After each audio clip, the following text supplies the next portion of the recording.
Waiting June 12th కోసం. మీరు వీరమల్లుగా మా పవర్ స్టార్ పవన్ కళ్యాణ్ గారిని ఎంత అద్భుతంగా చూపించబోతున్నారన్నది ఈ పాటికే మేము రిలీజ్ అయిన కాంటెంట్లో చూసాం. And we wish only the best for you. మీకు మంచి జరిగితే మాకు మంచి జరిగినంత ఫీల్ అవుతాం మేము. ఏఎం రత్నం గారి కోసం మీకు ఈ సినిమా సూపర్ డూపర్ హిట్ అవ్వాలని మనస్ఫూర్తిగా కోరుకుంటూ. Yes, please continue your speech. இங்கே வந்திருக்க ப்ரெஸ் மீடியா எல்லாருக்குமே நன்றி சொல்லும். ஒரு 1 year பேக் ரொம்ப மனசில் நினச்சிட்டு இருந்தேன். ஆக்சுவலாக ஆக்சிஜன் ஒரு தெலுங்கு படம் கோபிச்சந்த் வச்சு டைரக்ட் பண்ணேன் தெலுங்கில் போய். அதுக்கப்புறம் இன்னொரு படம்.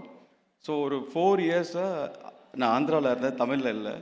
அதே மாதிரி தெலுங்கு படம் இந்த படம் ஆரம்பித்தப்பறம் 4-5 yearsாக தமிழ்லேயும் படம் பண்ணல.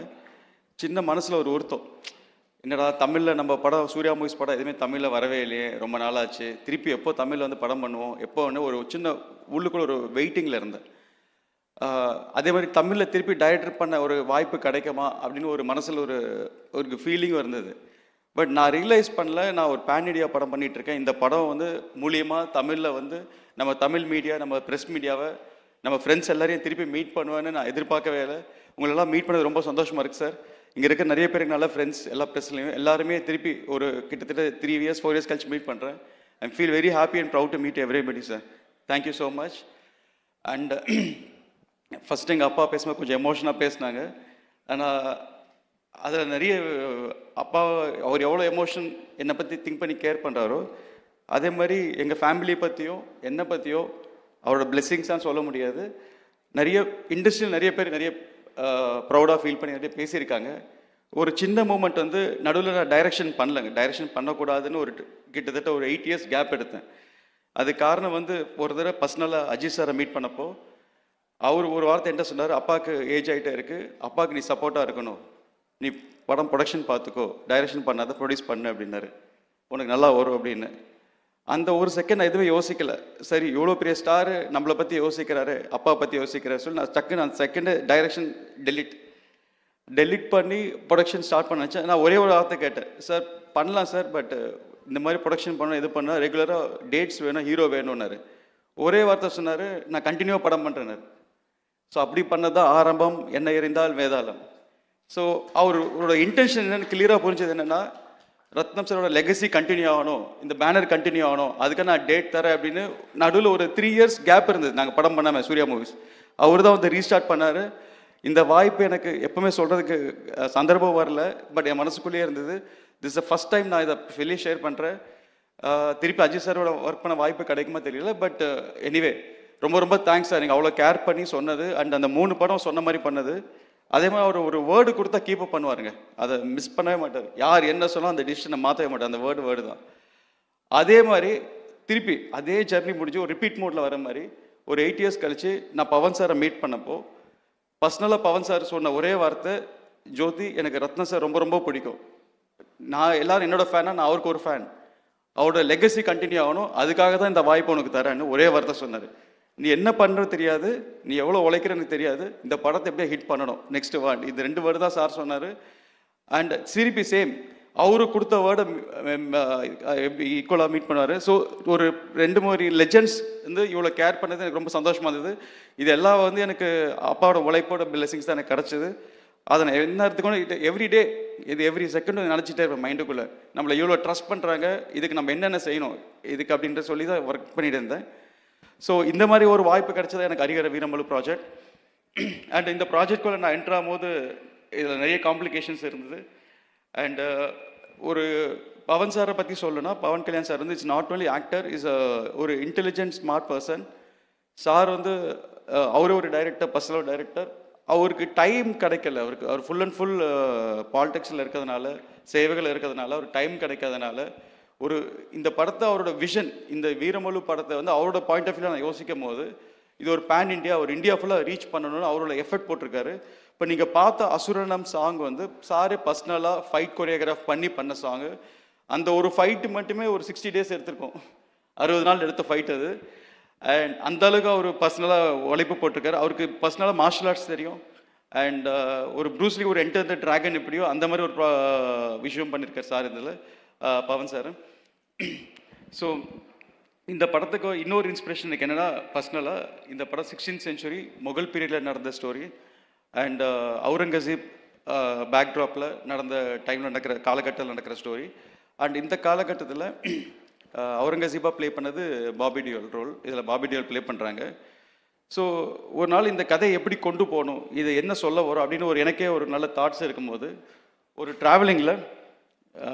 ட்ராவல் பண்ணும்போது எதார்ச்சியமாக ஒரு வெரி ஓல்டு கப்புள்ஸ், இந்த தீர்த்த யாத்திரை பண்ணுற ஓல்டு கப்புள்ஸை மீட் பண்ணேன். அவங்க அப்போ தான் வந்து எல்லா ஜோதிலிங்கெல்லாம் விசிட் பண்ணிட்டு வந்தாங்க. வந்து அஜந்தா எல்லாரெல்லாம் போயிட்டு வந்தாங்க. அவங்கள மீட் பண்ணும்போது அவங்க மனசில் வந்து நான் என் மைண்டில் இந்த கதை எழுதிட்டுருக்கேன். அவுரங்கசீப் மொகல் பீரியட் எழுதிட்டுருக்கேன். கரெக்டாக பார்த்தா எதிர்த்தியாக அவங்களும் மீட் பண்ணுறேன். ஒரு சம்மந்தம் மேலே ஒரு கான்வர்சேஷன் ஸ்டார்ட் ஆச்சு. அவங்க திடீர்னு பார்த்தா அவுரங்கசீப்பை திட்டுறாங்க. எனக்கு ஒன்றுமே புரியல. நான் ஒர்க் பண்ணுறதும் அவங்க பேசுகிறது கோயின்சிடன்ஸாக இருந்தது. என்னன்னு கேட்டால், நாங்கள் இப்போ தான் வந்து அஜந்தா எல்லாரும் சுற்றிட்டு வந்தோம். அங்கே இருக்கிற எல்லா ஸ்டாச்சுஸும் எல்லா ஃபேஸுமே வந்து எல்லாம் டெமாலிஷ் பண்ணிட்டாங்க. அது எங்களால் தாங்க முடியல. அவ்வளோ நம்மளோட கல்ச்சர், நம்மளோட ஹெரிட்டேஜை வந்து இப்படி டெமாலிஷ் பண்ணி இப்படி நம்மளுக்கு தெரியாத மாதிரி பண்ணணும்னு நினைக்கிறாங்கன்னு. அந்த ஒரு பாயிண்ட் தாங்க எனக்கு ஸ்பார்க், இந்த படத்தோட ஸ்பார்க். ஸோ இந்த ஹரிஹர வீரமலு படத்தில் பவன் சார் போர்ட்ரேட் பண்ணுற கேரக்டரே வந்து நம்மளோட ஹெரிட்டேஜ், நம்மளோட சம்பிரதாயம், நம்மளோட கல்ச்சர், நம்மளோட கோவில்கள், நம்மளோட ஜென்ரேஷனாக 1000 இயர்ஸாக வந்த நம்ம ஜென்ரேஷனை வந்து டெஸ்ட்ராய் ஆகக்கூடாது, அதை அடுத்த ஜென்ரேஷன் கொண்டு போய் சேர்க்கணுன்ற ஒரு இதுக்காக ஃபைட் பண்ணுறதா பவன் சாரோட கேரக்டர் ஹரிஹர வீரமல்லு. ஸோ இந்த சப்ஜெக்ட் நான் எழுதுனது தனியாக ஒரு 1 year 2 பேக் எழுதி வச்சு அது ஒர்க் போயிட்டே இருக்குது. கோயின்சிடன்ஸாக honourable deputy chief minister Pawan sir வந்து ஆந்திராவில் அங்கே இருக்கிற திருப்பதி சம்பவத்துக்காக அவரு போய் சனாதன தர்மியக்காக போய் பேச வேண்டிய சூழ்நிலை வந்தது. ஸோ இன் அண்ட் அவுட் இது ஒரு கோயின்சிடென்ஸ் ஆகி இந்த படம் வந்து ஒரு சனாதன ஒரு தர்மத்துக்காக சண்டை மாதிரி ஒரு படம் அமைஞ்சிருக்கு எனக்கு. It's all destiny. அண்ட் இந்த படம் பார்க்கும்போது உங்களுக்கு ஒவ்வொருத்தருக்கும் புரியும் நம்ம கல்ச்சர் எவ்வளோ இம்பார்ட்டன்ட், நம்மளோட பாரம்பரியம் எவ்வளோ இம்பார்ட்டன்ட், அதை வந்து அடுத்த ஜென்ரேஷனுக்கு நம்ம என்ன சொல்ல வரோம் அப்படின்றதுக்கு ரொம்ப இம்பார்ட்டன்ட். அதுக்காக ஃபைட் பண்ணுற ஒரு ஹீரோ தான் பவன் கல்யாண் சார். இதில் அவரை பற்றி சொல்லிட்டு போகலாம். ஒரு இன்சிடென்ட் என்னென்னா, நாங்கள் விஜயவாடாவில் ஷூட் பண்ணிகிட்டு இருக்கோம். பண்ணும்போது சார் இப்போ வந்து ஆக்சுவலாக டெப்டி சிஎம் ஆகிட்டாங்க. ஸோ அவரோட டைம் கிடைக்கிறது கொஞ்சம் இது, பிகாஸ் அவரோட மார்னிங்லேருந்து ஈவினிங் வரைக்கும் அவரோட அந்த இதில் இருக்கும்போது எங்களுக்காக ஒரு 400 people அங்கே குரு வந்து வெயிட் பண்ணுறோன்னு எங்களுக்காக வந்து ஒர்க் பண்ணிட்டு போவாங்க. ஒரு நாள் எங்கிட்ட வந்து பர்சனலாக ஒரே ஒரு வார்த்தை கேட்டார் சார். ஃபஸ்ட்டு வந்து சாரி என்னார். நான் எனக்கு புரியல, அவ்வளோ பேர் சார் எதுக்கு சாரி சொல்கிறார் அப்படின்னு. இல்லை, எனக்கு இந்த மாதிரி வைசாக்கில் ஒரு இடத்துல வந்து ஒரு 7 பேர் வந்து ஒரு ஃபுட் பாய்சன் ஆகி சாகிற நிலைமையில் இருக்காங்க, நான் கொஞ்சம் அர்ஜென்ட்டாக போகணும், இன்னைக்கு போகலாமா அப்படின்னு ஒரு வார்த்தை கேட்டார். எனக்கு ஷாக். அவர் சொல்லக்கூட தேவையில்லை, இட்ஸ் இம்பார்ட்டன்ட் இன்சிடென்ட்டு. ஸோ இங்கே வந்து நாங்கள் வெயிட்டிங்கில் இருக்கோம், இங்கே நடிச்சுக்கிட்டு எங்களையும் சாட்டிஸ்ஃபை பண்ணி, அதே மாதிரி அங்கே மக்களுக்கு ஒரு ப்ராப்ளம்னா அவர் அங்கேருந்து உடனே கிளம்பி அங்கே போய் அதையும் பார்த்துட்டு திருப்பி மறுநாள் திருப்பி ஷூட்டிங் வந்து 4 o'clock எழுந்திரிச்சு நைட் 11 o'clock தூங்குற வரைக்கும் ஒரு 24 hours வந்து மக்கள் பீப்புள் இதுதான் சார் மைண்டில் ரன் ஆகிட்டே இருக்குது. அவர் கூட க்ளோஸாக இருந்து பார்க்க போது எனக்கு தெரிஞ்சது அதுதான். அதே மாதிரி அவரை ஒருத்தர் மீட் பண்ணால் அவங்களோட ப்ராப்ளத்தை அவர் ப்ராப்ளமாக எடுத்து அதையே ஃபீல் பண்ணி இது இவங்களுக்கு எப்படி நல்லது செய்யலாம் அப்படின்ற யோசிக்கிற ஒரு நண்பர் பவன் கல்யாண் சார்.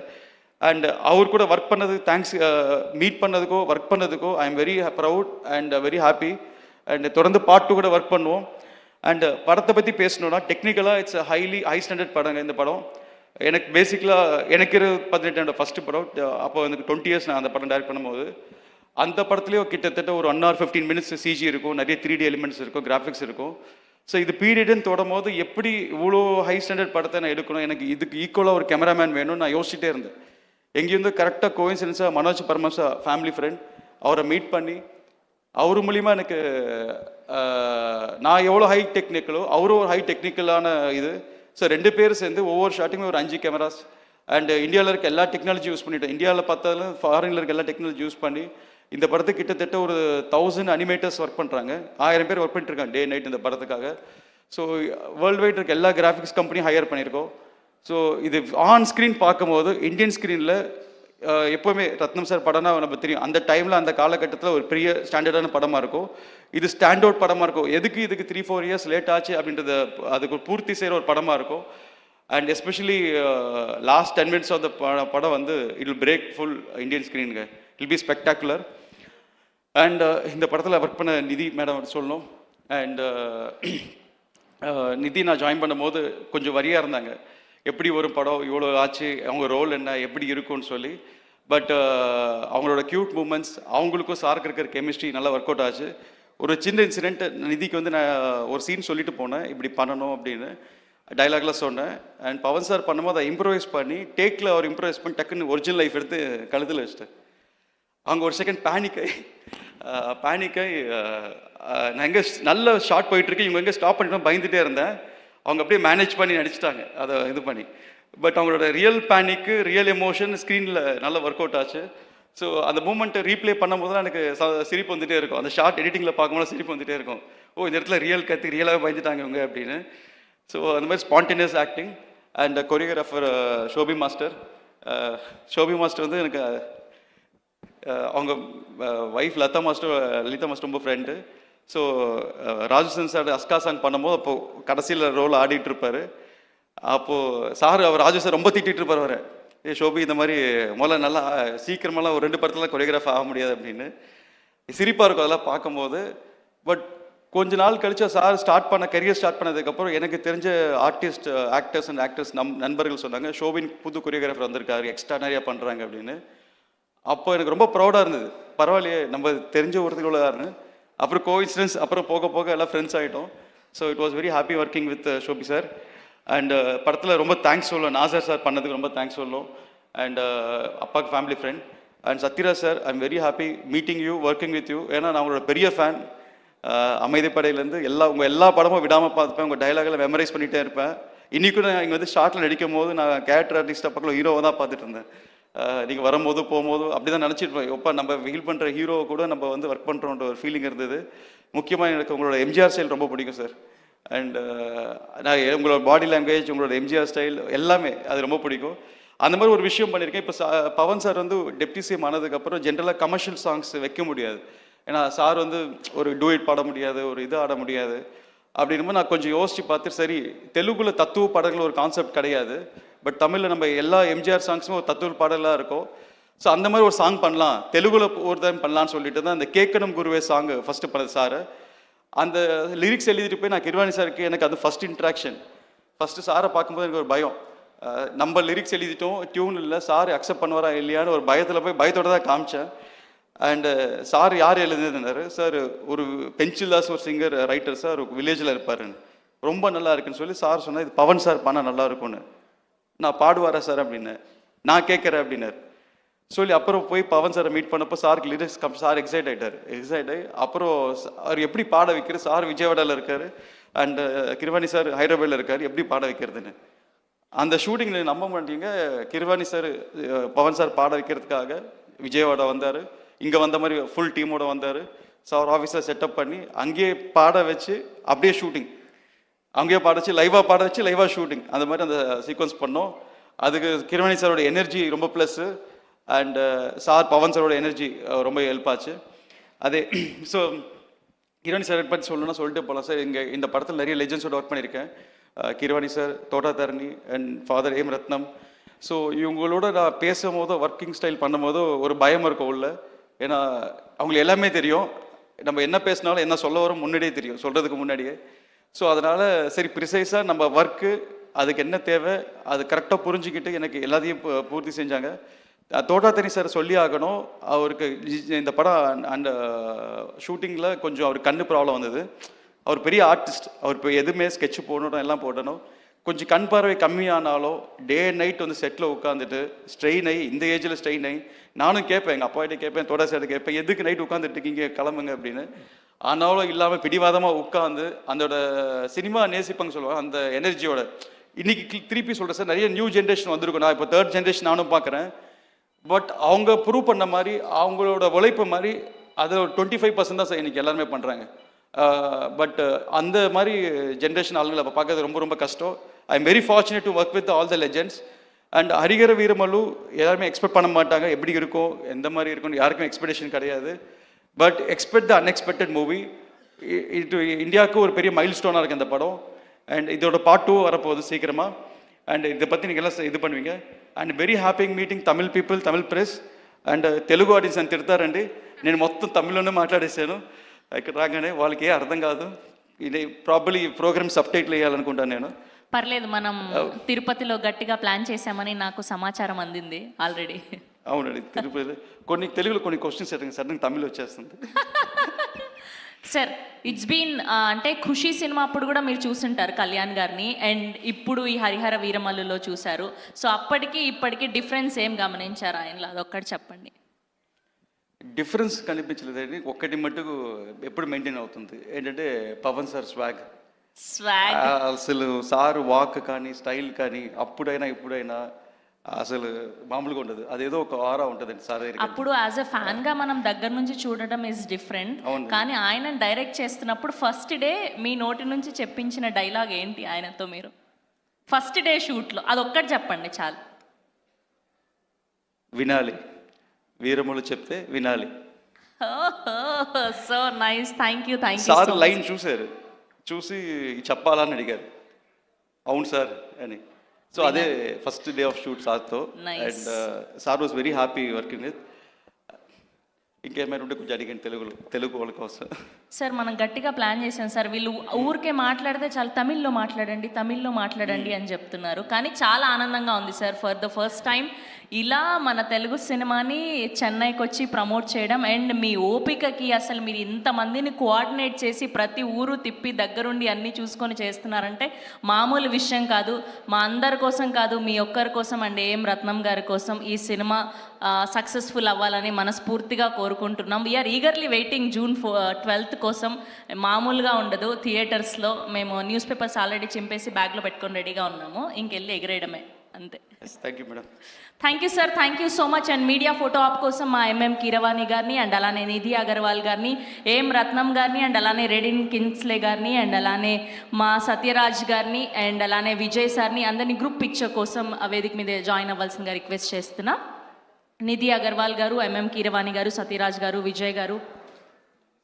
இந்த விழாவிற்கு வருகின்றிருக்கிற எல்லா நட்சத்திரங்களுக்கும், எல்லா பிரபலங்களுக்கும், எல்லா பெரிய மனிதர்களுக்கும் நன்றி. ஜூன் 12 உங்கள் அபிமான திரையரங்குகளில் ஹரிஹர வீரமல்லு திரைப்படம் எல்லோரும் நிச்சயமா வந்து பாருங்க. எல்லோரும் திகைக்கிற ஒரு திரைப்படத்தை நாங்கள் எடுத்திருக்கிறோம். அதை வந்து பார்த்து எல்லோரிடம் கொண்டு போக வேண்டிய பொறுப்பு உங்களுக்கு இருக்கு நம்புறோம்.